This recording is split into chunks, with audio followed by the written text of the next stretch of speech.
किसी गांव में रामू और उसकी पत्नी एक झोपड़ी में रहते थे। रामू बहुत गरीब था, किसी तरह से उनका जीवन चलता था। अब वे दोनों वृद्ध हो चुके थे, इसलिए दोनों ने मन बनाया कि चलो तीर्थ यात्रा पर चलते हैं। वे बहुत ही दुखी मन से एक गांव से दूसरे गांव होते हुए चलते जा रहे थे।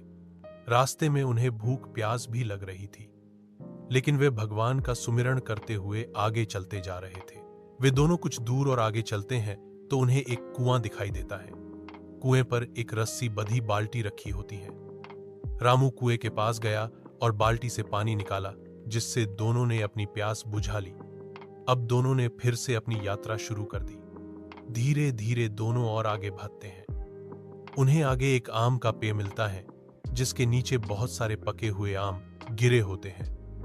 उन आमों को खाकर रामू और उसकी पत्नी अपनी भूख मिटा लेते हैं और बहुत खुश होकर भगवान का शुक्रिया करते हैं। इस तरह से वे दोनों आपस में बातचीत करते हुए आगे बढ़ते जाते हैं। कुछ दूर और आगे जाकर रामू अपनी पत्नी से कहता है, चलो इस पेड़ के नीचे बने चबूतरे पर बैठकर थोड़ा आराम कर लिया जाए। दोनों उस पेड़ के नीचे बैठकर बातें कर रहे होते हैं। रामू अपनी पत्नी को समझाते हुए कहता है, हमें विश्वास है कि जब हम अपनी तीर्थ यात्रा से वापस लौटेंगे तो हमारी स्थिति बदल जाएगी।